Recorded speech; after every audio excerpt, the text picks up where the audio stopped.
नमस्कार दोस्तों, स्वागत है आप सभी का आपके अपने इस YouTube चैनल बाय एमडी धीवर पर। सो दोस्तों, आज का जो हमारा क्लास होने वाला है वो क्लास नंबर 20वां होने वाला है। और आज की क्लास का जो हमारा विषय रहने वाला है शिक्षण अभिरुचि, जिसको आप लोग सीडीपी के नाम से जानते हो। और आज की क्लास का जो हमारा टॉपिक रहने वाला है वो मैराथन क्लास 4th रहने वाला है। इससे पहले मैंने आप लोगों का ना मैराथन क्लास 3 तक की आराम से ले चुका है। तो अगर आप लोगों ने अभी तक नहीं देखा होगा ना, तो पहले उसको देख लीजिए ताकि आप लोग का जो कॉन्सेप्ट हो बढ़िया प्रकार से क्लियर हो पाए। ठीक है, तो आज की क्लास में हम लोग क्या करेंगे, आज की क्लास में मैं आप लोगों के लिए टोटल 22 से 23 प्रश्न लेकर के आया हूँ। जिसमें आप लोगों को क्या करना है, आप लोग को मेरे आंसर देने से पहले सबसे पहला खुद आंसर देना है और अपने आप को चेक करना है कि आप लोगों को कितना तैयारी हुआ है। आप लोग मेरे को बताओगे तो बहुत अच्छी बात है, लेकिन आप खुद को बताओ कि आपका कितना प्रश्न सही हो रहा है और आप लोगों का कितना तैयारी हो रहा है। ठीक है, और इस क्लास को करने के बाद ना मैं इसका जो PDF रहेगा ना उसको मैं अपने टेलीग्राम चैनल पर डाल दूंगा। तो जाकर के सर्च कर लीजिए बाय एमडी धीवर करके ना, तो वहाँ पर से इसका जो PDF रहेगा उसको डाल दूंगा और जा करके डाउनलोड कर लेना। उसके अलावा इस वीडियो के जो डिस्क्रिप्शन है ना उस पर जो मेरा टेलीग्राम चैनल का जो लिंक है ना उसको भी डाल दूंगा। तो वहाँ से डायरेक्ट आप लोग जा सकते हो अगर टेलीग्राम चैनल ना सर्च करने पर नहीं मिलेगा तो। ठीक है, तो चलिए ज़्यादा देर न करते हुए ना फटाक से हम लोग क्लास को स्टार्ट करते हैं। उससे पहले आप सभी लोगों से एक हम्बल रिक्वेस्ट है कि अगर आप लोग चैनल पर नए होंगे ना तो चैनल को सब्सक्राइब कर दीजिए और बेल आइकन को दबा दीजिए, ताकि इस प्रकार की जब भी मैं क्लास लेकर आऊँ ना सबसे पहले आप लोगों को मिले और इसका नोटिफिकेशन मिले। इसलिए ज़्यादा जरूरी है कि आप चैनल को सब्सक्राइब कर दो। ठीक है, तो चलिए ज़्यादा देर ना करते हुए ना हम लोग क्लास को फटाक से आरंभ करते हैं। ठीक है, तो ध्यानपूर्वक पढ़िएगा। ठीक है, और मेरे आंसर देने से पहले आप लोग सभी कोशिश करिएगा खुद से आंसर देने के लिए। ठीक है, यही आप लोगों का टेस्ट सीरीज है। ठीक है, चलिए प्रश्न क्रमांक फर्स्ट को सबसे पहले ध्यानपूर्वक पढ़िए। शिक्षा मनोविज्ञान की दृष्टि से निम्न में से कौन सा कथन सत्य है। अर्थात आप लोगों को बताना है कि ये जो कथन दिया गया ना उसमें कौन सा जो कथन है वो सत्य है, आप लोगों को ये बताना है। ऑप्शन ए, बच्चे अपने ज्ञान का सृजन स्वयं करते हैं। ऑप्शन बी, विद्यालय आने से पहले बच्चे को कोई पूर्व ज्ञान नहीं होता। ऑप्शन सी, अधिगम प्रक्रिया में बच्चे को कष्ट होता है। या ऑप्शन डी, बच्चे यथावत वही सीखते हैं जो उन्हें पढ़ाया जाता है। तो क्या इसका आंसर होगा फर्स्ट का, पहले आप बताइए। तो प्रश्न क्रमांक फर्स्ट का जो करेक्ट आंसर है वो आप लोगों का ऑप्शन नंबर है, बच्चे अपने ज्ञान का सृजन स्वयं करते हैं। करेक्ट हो जाएगा। कैसे, तो शिक्षा मनोविज्ञान की दृष्टि से निम्न में से कौन सा कथन सही है बोला है, तो जो कथन ए जो है ना वो करेक्ट हो जाएगा। बच्चे अपने ज्ञान का जो सृजन है स्वयं करते हैं, मतलब अपनी कौशल के माध्यम से, अपनी क्रिएटिविटी के माध्यम से बच्चे स्वयं सीखते हैं, ये करेक्ट हो जाएगा। उसके अलावा बाकी ऑप्शन कैसे गलत होगा जान लो थोड़ा सा। ऑप्शन बी को देखो, सबसे पहला विद्यालय आने से पहले बच्चे में कोई पूर्व ज्ञान नहीं होता। तो आप लोग मुझे बताओ कि जब बच्चा विद्यालय आता है तो उसमें क्या कोई पूर्व ज्ञान नहीं होता है क्या? होता है। बच्चों में अपने फैमिली से, अपने आसपास से, अपने परिवेश से कुछ ना कुछ वो सीख करके आया होता है। जब विद्यालय आता है तो बच्चे अनाराम के बारे में, ABCD के बारे में और अपने आसपास के चीज़ों के बारे में बहुत अच्छे से जानते हैं। ठीक है, तो ये तो गलत हो जाएगा। उसके अलावा सी को देखो, अधिगम प्रक्रिया में बच्चे को कष्ट होता है। कैसे कष्ट होगा जी, वो तो पढ़ाने वाले के ऊपर है। और बच्चों में इतना क्यूरियोसिटी होती है, मतलब जानने की जिज्ञासा होता है कि बच्चे जो है ना अधिगम प्रक्रिया में उनको कष्ट तो बिल्कुल भी नहीं होता, तो ये भी गलत हो जाएगा। उसके अलावा ऑप्शन डी को देखो, बच्चे यथावत वही सीखते हैं जो उन्हें पढ़ाया जाता है। तो ये भी गलत हो जाएगा। कैसे, तो बच्चे केवल वही नहीं सीखते जो उन्हें पढ़ाया जाता है, बच्चे वो भी सीखते हैं जो उसे नहीं पढ़ाया जाता। जब कोई चीज़ बच्चा देखता है ना, छोटा बालक, तो उसमें क्यूरियोसिटी होता है, जानने की इच्छा होता है। आप लोगों ने भी ऑब्जर्व किया होगा कि कोई बच्चा अचानक कोई चीज़ को देखता है ना, तो वो क्यूरियोसिटी के माध्यम से पूछता है अपने बड़ों से, है ना, कि ये क्या है, इसका क्या मतलब है, इससे क्या होता है, सारा चीज़ पूछे रहता है। तो ये भी आप लोगों का ऑप्शन नंबर डी गलत हो जाएगा। तो इस प्रकार से प्रश्न क्रमांक 1 का जो करेक्ट आंसर है ऑप्शन नंबर ए केवल करेक्ट हो जाएगा। ठीक है, चलिए नेक्स्ट प्रश्न को फिर से पढ़ते हुए चलते हैं, तो ध्यानपूर्वक पढ़िएगा आप लोग। ठीक है, चलिए प्रश्न क्रमांक 2 को ध्यानपूर्वक पढ़िए। बच्चों में नैतिकता की स्थापना के लिए सर्वोत्तम मार्ग है। ऑप्शन ए, उन्हें धार्मिक पुस्तक पढ़ाना। ऑप्शन बी, शिक्षक का आदर्श रूप में व्यवहार करना। ऑप्शन सी, उनका मूल्य शिक्षा पर मूल्यांकन करना। या ऑप्शन डी, उन्हें प्रातःकालीन सभा में उपदेश देना। तो क्या इसका आंसर होगा बताइए, ये तो ईजी होगा आप लोगों के लिए। तो प्रश्न क्रमांक 2 का जो करेक्ट आंसर है वो आप लोग का ऑप्शन नंबर बी, शिक्षक का आदर्श रूप में व्यवहार करना, करेक्ट हो जाएगा। कैसे, तो बच्चों में नैतिकता की स्थापना करने के लिए ना सर्वोत्तम जो मार्ग है ना वो शिक्षक का आदर्श रूप में व्यवहार करना, करेक्ट हो जाएगा। कैसे, तो एक जो बच्चा है ना, एक जो स्टूडेंट है ना, वो अपने जो शिक्षक है ना उसको देख करके सीखते हैं और उसी के जैसे बनने की कोशिश करता है। आप लोगों ने देखा होगा कि अधिकतर जो होता है ना बच्चे, वो अपने शिक्षक की नकल करते हैं और उन्हीं के रूप में बर्ताव करता है। तो एक शिक्षक का आदर्श रूप में व्यवहार करना है ना उत्तम नैतिकता की स्थापना के लिए बच्चों के लिए ज़्यादा मार्गदर्शन होगा। ठीक है, तो इस प्रकार से प्रश्न क्रमांक 2 का जो करेक्ट आंसर होगा ऑप्शन नंबर बी करेक्ट हो जाएगा। चलिए नेक्स्ट प्रश्न को फिर से पढ़ते हुए चलते हैं। चलिए प्रश्न क्रमांक 3 को ध्यानपूर्वक पढ़िए। शिक्षा का अति महत्वपूर्ण उद्देश्य है। ऑप्शन ए आजीविका कमाना, to earn livelihood. Option B बच्चों का सर्वांगीण विकास करना, holistic development child. Option C पढ़ना एवं लिखना सिखाना, या ऑप्शन डी बौद्धिक विकास इंटेलेक्चुअल डेवलपमेंट। तो क्या इसका आंसर होगा बताइए। तो प्रश्न क्रमांक 3 का जो करेक्ट आंसर होगा वो आप लोग का ऑप्शन नंबर बी बच्चे का सर्वांगीण विकास करना, holistic development of child correct हो जाएगा।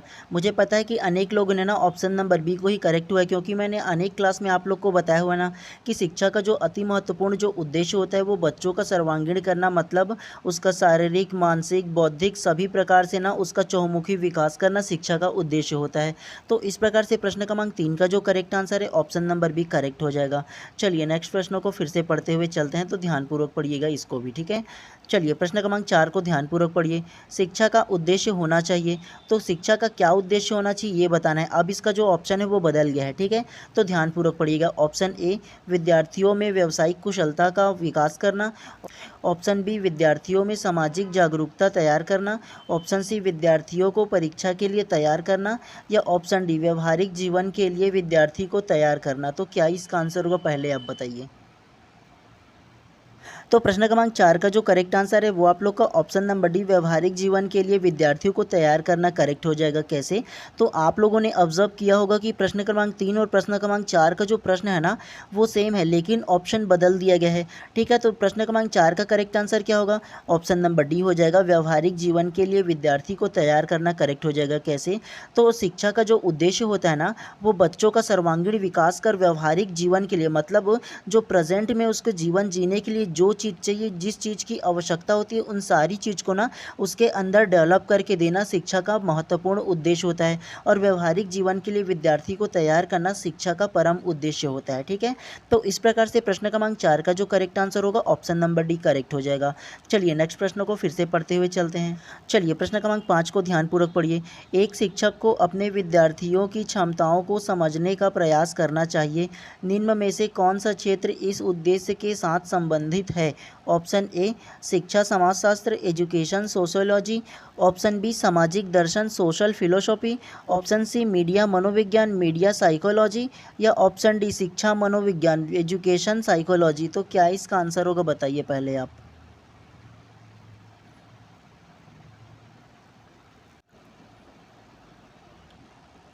तो प्रश्न क्रमांक 5 का जो करेक्ट आंसर है वो आप लोग का ऑप्शन नंबर डी शिक्षा मनोविज्ञान एजुकेशन साइकोलॉजी करेक्ट हो जाएगा। कैसे, तो सबसे पहला प्रश्न क्रमांक 5 को ध्यानपूर्वक पढ़िए।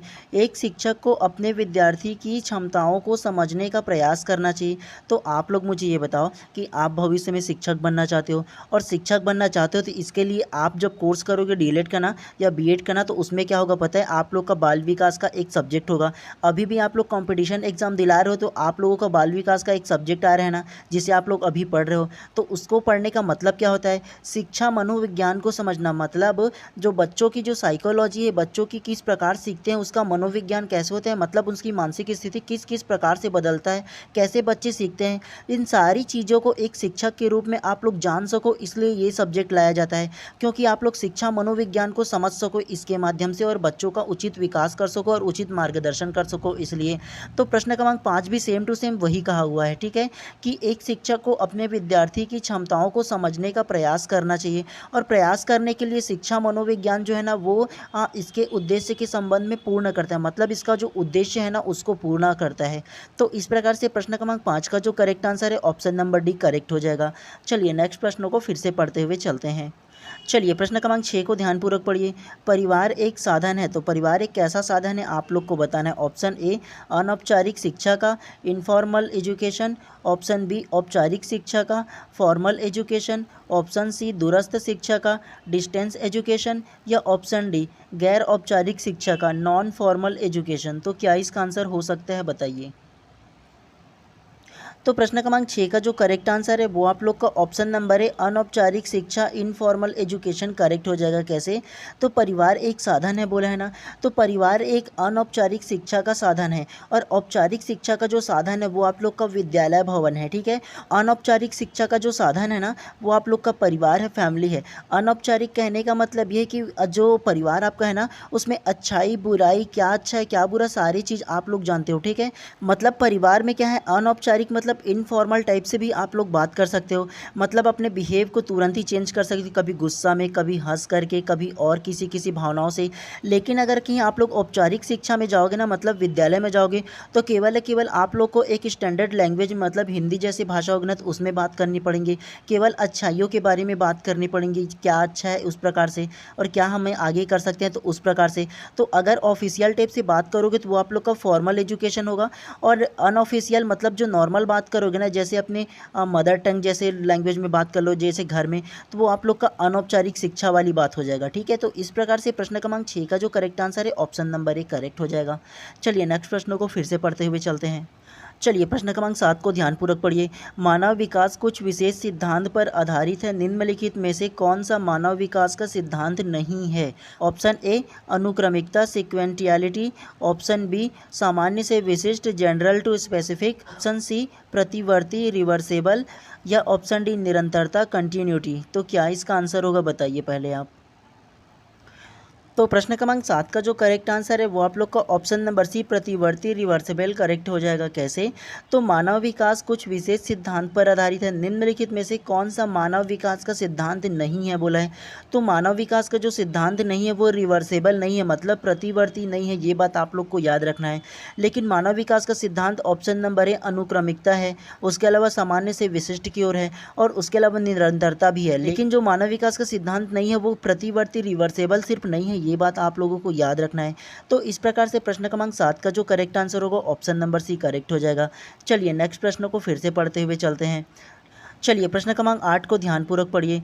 एक प्रभावी कक्षा में, तो एक प्रभावी कक्षा कैसा होना चाहिए आप लोगों को बताना है। ऑप्शन ए बच्चे हमेशा उत्सुक और तैयार रहते हैं क्योंकि शिक्षक उनकी प्रत्यास्मरण योग्यता का आकलन करने के लिए नियमित रूप से परीक्षा लेते रहते हैं। ऑप्शन बी बच्चे शिक्षक से डरते हैं क्योंकि वह मौखिक और शारीरिक दंड का प्रयोग करता है। या ऑप्शन सी बच्चे शिक्षक का सम्मान नहीं करते और जैसा उन्हें अच्छा लगता है वैसा ही करते हैं। या ऑप्शन डी बच्चे अपने अधिगम को सुगम बनाने के लिए मार्गदर्शन एवं सहयोग हेतु शिक्षक से सहायता लेते हैं। तो क्या इसका आंसर हो सकता है बताइए पहले आप। तो प्रश्न क्रमांक 8 का जो करेक्ट आंसर है वो आप लोग का ऑप्शन नंबर डी बच्चे हमेशा अधिगम को सुगम बनाने के लिए मार्गदर्शन एवं सहयोग हेतु शिक्षक से सहायता लेते हैं करेक्ट हो जाएगा। कैसे?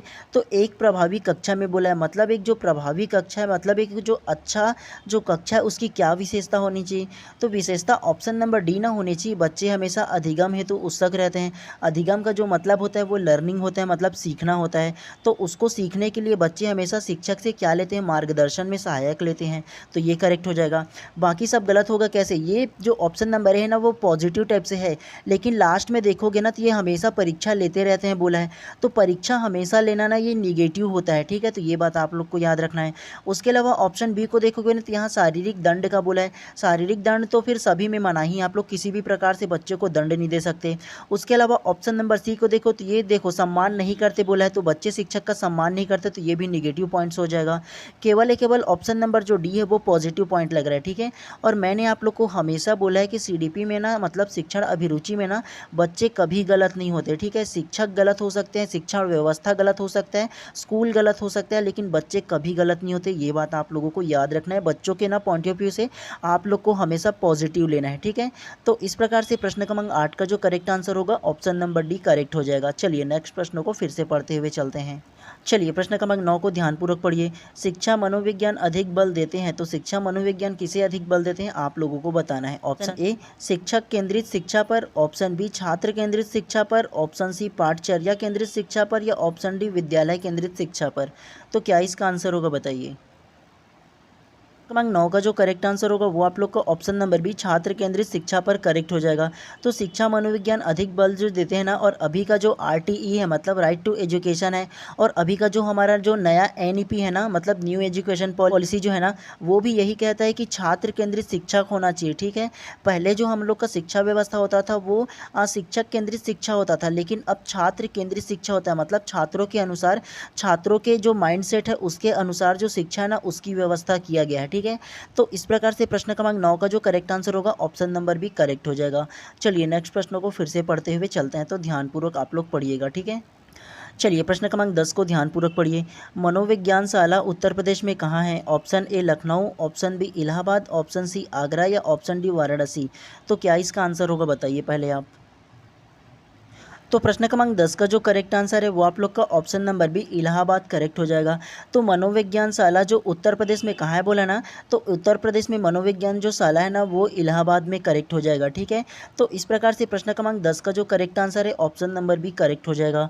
चलिए नेक्स्ट प्रश्नों को फिर से पढ़ते हुए चलते हैं। चलिए प्रश्न क्रमांक 11 को ध्यानपूर्वक पढ़िए। विकास के संदर्भ में निम्नलिखित में से कौन सा कथन सत्य नहीं है? ऑप्शन ए विकास की प्रत्येक अवस्था में अपने खतरे हैं, ऑप्शन बी विकास उकसाने बढ़ावा देने से नहीं होता, ऑप्शन सी विकास सांस्कृतिक परिवर्तनों से प्रभावित होता है, या ऑप्शन डी विकास की प्रत्येक अवस्था की अपनी विशेषताएं होती है। तो क्या इसका आंसर होगा बताइए। तो प्रश्न क्रमांक 11 का जो करेक्ट आंसर है वो आप लोग का ऑप्शन नंबर बी विकास उकसाने या बढ़ावा देने से नहीं होता करेक्ट हो जाएगा। कैसे? तो विकास के संदर्भ में निम्नलिखित में से कौन सा कथन सत्य नहीं बोला है, मतलब गलत को चुनना था। तो ऑप्शन नंबर बी को देखो, विकास उकसावा बढ़ावा देने से नहीं होता, ये आप लोग का गलत हो जाएगा। तो इस प्रकार से प्रश्न क्रमांक 11 का जो करेक्ट आंसर है ऑप्शन नंबर बी करेक्ट हो जाएगा। ठीक है, चलिए नेक्स्ट प्रश्न को फिर से पढ़ते हुए चलते हैं। चलिए प्रश्न क्रमांक 12 को ध्यानपूर्वक पढ़िए। निम्न में से कौन सा विकास कार्य उत्तर बाल्यावस्था के लिए उपयुक्त नहीं है? ऑप्शन ए सामान्य खेल के लिए आवश्यक शारीरिक कुशलताएं सीखना, ऑप्शन बी पुरुषोचित या स्त्रियोचित सामाजिक भूमिकाओं को प्राप्त करना, या ऑप्शन सी व्यक्तिक आत्मनिर्भरता प्राप्त करना, या ऑप्शन डी अपने हमउम्र बालकों के साथ रहना सीखना। तो क्या इसका आंसर होगा बताइए। तो प्रश्न क्रमांक 12 का जो करेक्ट आंसर है वो आप लोग का ऑप्शन नंबर बी पुरुषोचित या स्त्रियोचित सामाजिक भूमिकाओं को प्राप्त करना करेक्ट हो जाएगा। तो प्रश्न क्रमांक 12 क्या क्या है ध्यानपूर्वक पढ़ो। सबसे पहला, निम्न में से कौन सा विकासात्मक कार्य उत्तर बाल्यावस्था के लिए उपयुक्त नहीं है बोला है।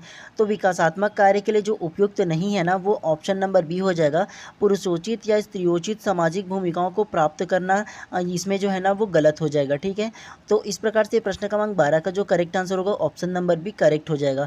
चलिए नेक्स्ट प्रश्न को फिर से पढ़ते हुए चलते हैं। चलिए प्रश्न क्रमांक 13 को ध्यानपूर्वक पढ़िए। इनमें से कौन सा विकास का एक सिद्धांत नहीं है?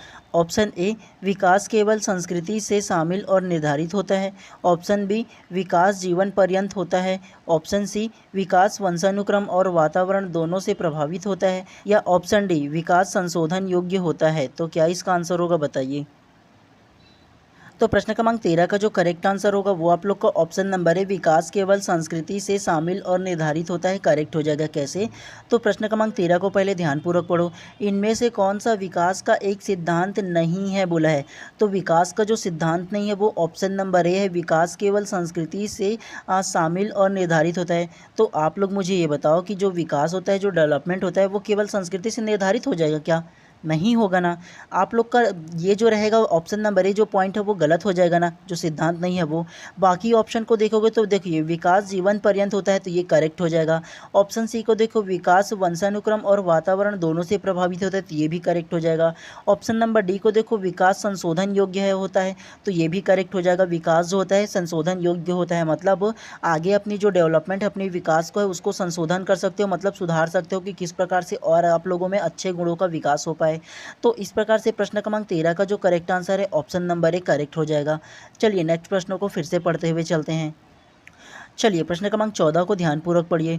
विकास के बारे में निम्नलिखित में से कौन सा एक कथन सही है? ऑप्शन ए विकास जन्म से किशोरावस्था तक आगे की ओर बढ़ता है और फिर पीछे की ओर, ऑप्शन बी विकासात्मक परिवर्तन एक सीधी रेखा में आगे जाते हैं, ऑप्शन सी विकास भिन्न व्यक्तियों में भिन्न गति से होता है, या ऑप्शन डी विकास जन्म से किशोरावस्था तक बहुत तीव्र गति से होता है और फिर बाद में रुक जाता है। तो क्या इसका आंसर होगा बताइए। तो प्रश्न क्रमांक 14 का जो करेक्ट आंसर होगा वो आप लोग का ऑप्शन नंबर सी, विकास भिन्न व्यक्ति में भिन्न गति से होता है, करेक्ट हो जाएगा। कैसे? तो विकास के बारे में निम्न में से कौन सा कथन सत्य है बोला है, ठीक है, मतलब सही है वो बोला है। तो सही है वो केवल ऑप्शन नंबर सी हो जाएगा, विकास भिन्न व्यक्ति में भिन्न भिन्न गति से होता है। अगर इसे मैं आप लोगों को सरल तरीके से समझाऊँ ना, तो विकास जो होता है, जो डेवलपमेंट होता है, वो अनेक व्यक्ति आप लोगों ने देखा होगा सभी में एक जैसे होता है क्या? नहीं ना होता है। कोई व्यक्ति देखोगे तो बहुत ज़्यादा हाइट हो जाता है, कई व्यक्ति देखो तो बहुत कम हाइट हो जाता है, कई व्यक्ति देखो तो बहुत ज़्यादा मैच्योर हो जाता है कम आयु में, कई व्यक्ति को देखोगे तो बहुत ज़्यादा उसका उम्र हो जाता है, हाइट हो जाता है, लेकिन मैच्योरिटी बोलो तो वो छोटे बच्चे के समान होता है। तो विकास जो होता है ना, वो भिन्न व्यक्ति में ना भिन्न भिन्न तरीके से होता है, मतलब सभी व्यक्ति में ना अलग अलग प्रकार से जो विकास होता है वो हो जाता है।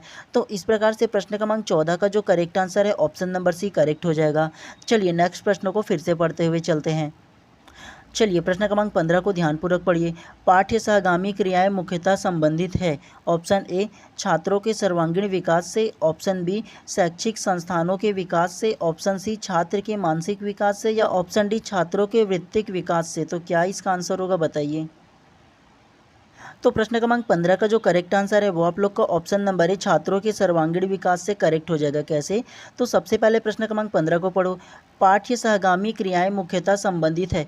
पाठ्य सहगामी क्रियाएं का मतलब ये है कि जब एक शिक्षक ना बच्चों को कक्षा में पढ़ाता है, तो पढ़ाते वक्त अनेक प्रकार के जो इंस्ट्रूमेंट टीएलएम का जो प्रयोग करता है ना, मतलब टीचर लर्निंग मटेरियल होता है, जो छात्र को पढ़ाने के लिए अलग अलग जो मटेरियल होता है उसके माध्यम से पढ़ाता है। अगर मान लो कि बच्चे को किसी पाठ को पढ़ाता है, मान लो पर्यावरण के बारे में पढ़ाता है, जड़ के बारे में पढ़ाता है मान लो, है ना, तो एक पौधा ले आएगा और पौधे का जड़ को लेकर के आएगा और उस पौधे को जड़ को ना बच्चों को दिखा करके समझाएगा। तो बच्चे क्या करेंगे, बहुत जल्दी सीखेंगे ना, उसका जो सर्वांगीण विकास हो पाएगा ना। तो जो पाठ्य सहगामी क्रियाएं बोला है ना, तो पाठ को पढ़ाते समय जो उसकी सहगामी क्रियाएं हैं ना, मतलब या तो एक्टिविटी के माध्यम से भी हो, जो उस विषय वस्तु है उसको ला करके दिखा करके पढ़ाए ना, तो उसके लिए बहुत आसानी हो जाएगा। तो क्या होगा उससे, तो छात्रों में सर्वांगीण विकास होगा, मतलब जल्दी सीख पाएगा। तो इस प्रकार से प्रश्न क्रमांक 15 का जो करेक्ट आंसर होगा ऑप्शन नंबर 1 करेक्ट हो जाएगा। ठीक है, चलिए प्रश्न क्रमांक 16 को ध्यानपूर्वक पढ़िए। मानव विकास का प्रारंभ होता है। ऑप्शन ए पूर्व बाल्यावस्था से, ऑप्शन बी गर्भावस्था से, ऑप्शन सी शैशवावस्था से, या ऑप्शन डी उत्तर बाल्यावस्था से। तो क्या इसका आंसर होगा बताइए। तो प्रश्न क्रमांक 16 का जो करेक्ट आंसर होगा वो आप लोग का ऑप्शन नंबर बी गर्भावस्था से करेक्ट हो जाएगा। कैसे? तो मानव का विकास प्रारंभ होता है बोला है, तो एक जो मानव का विकास जो प्रारंभ होता है वो गर्भावस्था से ही प्रारंभ हो जाता है। कैसे? तो जब से जो एक माता जो गर्भ धारण करती है ना, तो गर्भ धारण करने के साथ ही जो बच्चे का विकास होते रहता है ना गर्भ में ही, है ना, तो किस प्रकार से धीरे धीरे कर करके एक जो छोटा सा जो शुक्राणु हो धीरे से जो पूरे शरीर का रूप धारण कर लेता है और पूरे उसके मस्तिष्क का हाथ पैर का जो विकास होना होता है, सारा चीज़ का विकास हो जाता है वहीं, और उसके बाद फिर बच्चा जो होता है वो विकसित होता है धीरे धीरे कर करके। तो इस प्रकार से मानव विकास का जो प्रारंभ होता है ना, तो मानव विकास जो है ना वो गर्भावस्था से उसका विकास होना प्रारंभ हो जाता है। तो इस प्रकार से प्रश्न क्रमांक 16 का जो करेक्ट आंसर होगा ऑप्शन नंबर बी करेक्ट हो जाएगा। चलिए नेक्स्ट प्रश्न को फिर से पढ़ते हुए चलते हैं। चलिए प्रश्न क्रमांक 17 को ध्यानपूर्वक पढ़िए। प्रत्येक शिक्षार्थी स्वयं में विशिष्ट है, यूनिक है। इसका अर्थ है कि ऑप्शन ए विद्यार्थियों में ना तो कोई समान विशेष होती है और ना ही उनके लक्ष्य समान होते हैं। ऑप्शन बी सभी शिक्षार्थियों के लिए एक समान पाठचर्या संभव नहीं है। ऑप्शन सी एक विषमरूपी कक्षा में शिक्षार्थियों की क्षमताओं को विकसित करना असंभव है। या ऑप्शन डी कोई भी दो शिक्षार्थी अपनी योग्यताओं, रुचियों और प्रतिभाओं में एक समान नहीं होते। तो क्या इसका आंसर होगा बताइए पहले आप। तो प्रश्न क्रमांक 17 का जो करेक्ट आंसर है वो आप लोग का ऑप्शन नंबर डी कोई भी दो शिक्षार्थी अपने योग्यताओं और रुचि प्रतिभाओं में एक समान नहीं होते करेक्ट हो जाएगा। कैसे? तो प्रत्येक शिक्षार्थी स्वयं में यूनिक होता है। शिक्षार्थी कहने का मतलब है जो विद्यार्थी है ना उसको शिक्षार्थी कहा जाता है। तो प्रत्येक जो विद्यार्थी है वो स्वयं में यूनिक होता है, विशिष्ट होता है ना। तो कैसे यूनिक होता है, तो आप लोग बताओ। कोई भी दो व्यक्ति लेकर के आ जाओ, मतलब दो स्टूडेंट लेकर के आ जाओ, और वो दो स्टूडेंट जो होता है वो एक समान होगा क्या? चाहे वो रंग, रूप, गुण, योग्यता, प्रतिभा एक समान होगा क्या उसका? नहीं ना होगा। तो इसीलिए बोला गया है कि प्रत्येक जो शिक्षार्थी है वो स्वयं में विशिष्ट है, यूनिक है बोला गया, ठीक है। और उस यूनिकता को जो दर्शाता है वो कोई भी जो शिक्षार्थी है अपनी योग्यता, रुचि, प्रतिभाओं में एक समान नहीं होता है, यही करेक्ट हो जाएगा। तो इस प्रकार से प्रश्न क्रमांक 17 का जो करेक्ट आंसर है ऑप्शन नंबर डी करेक्ट हो जाएगा। चलिए नेक्स्ट प्रश्न को फिर से पढ़ते हुए चलते हैं। चलिए प्रश्न क्रमांक 18 को ध्यानपूर्वक पढ़िए।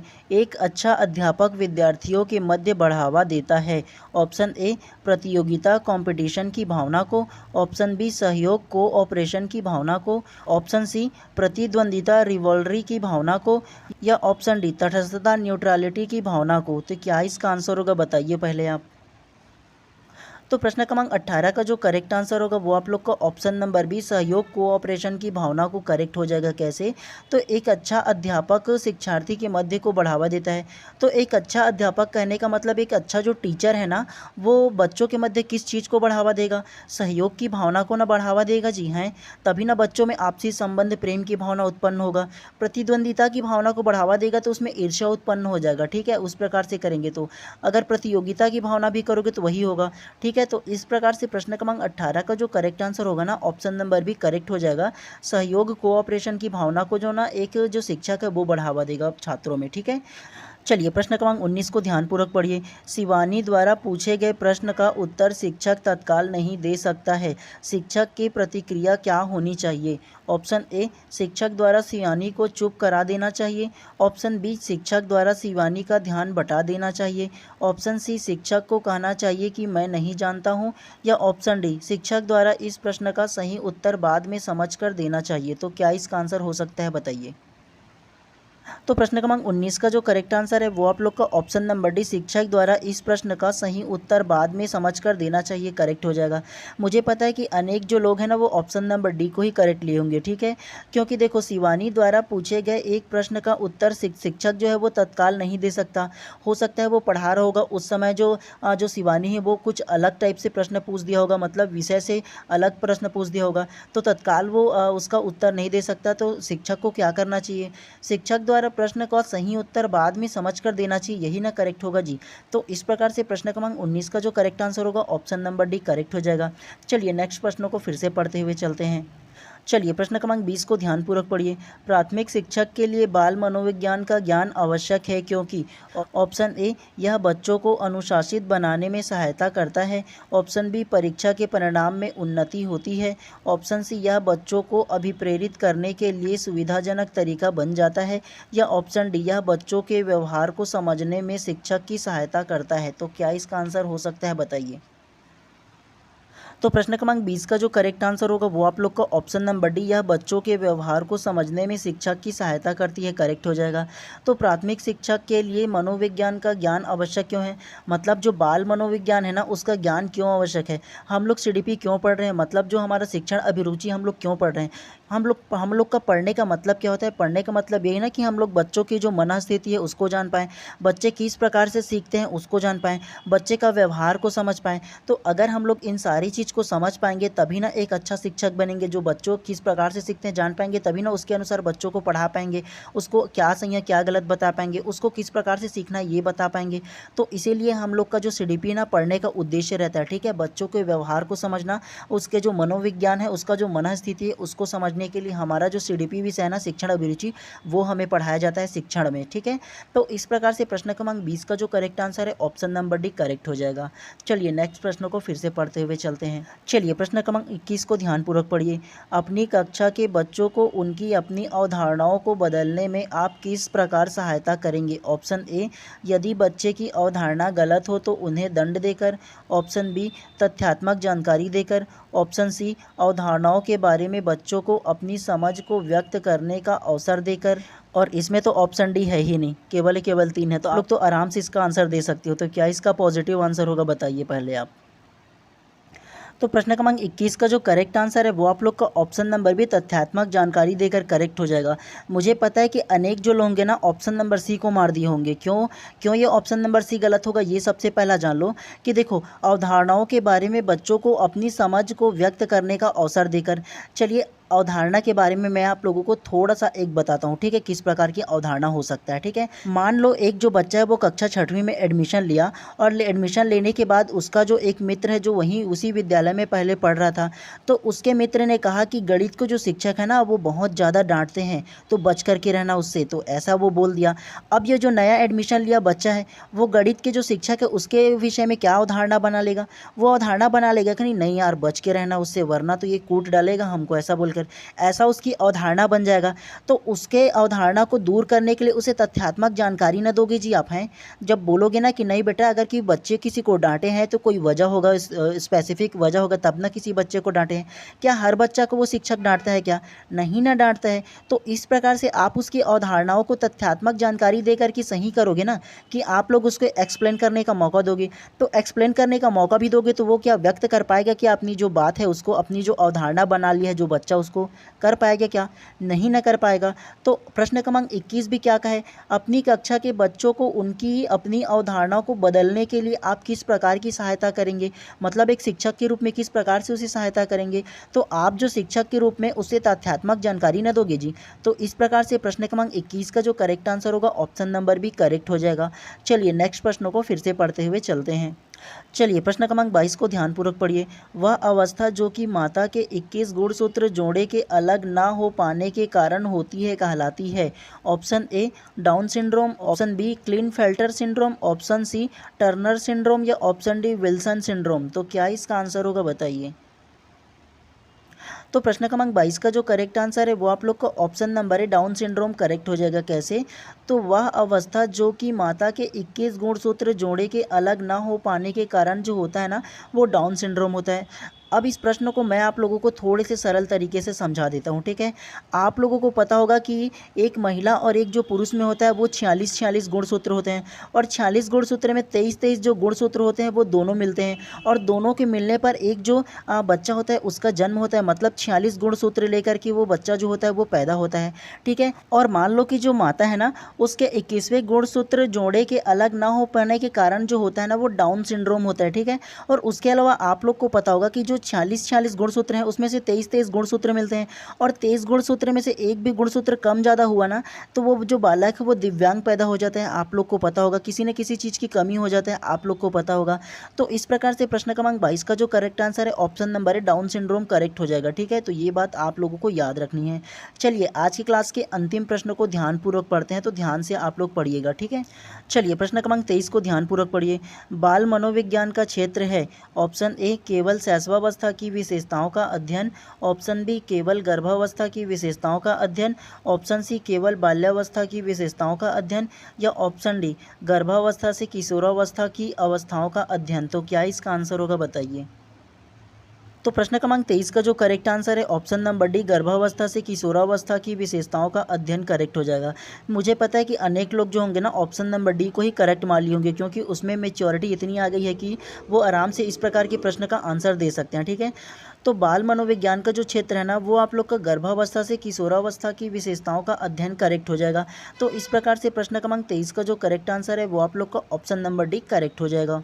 तो चलिए आज की क्लास को यहीं पर समाप्त करते हैं, और अगर आप लोग चैनल पर नए होंगे तो चैनल को सब्सक्राइब कर देना और बेल आइकन को दबा देना, ताकि इस प्रकार की जब भी मैं क्लास लेकर आऊँ ना, सबसे पहले आप लोगों को नोटिफिकेशन मिले।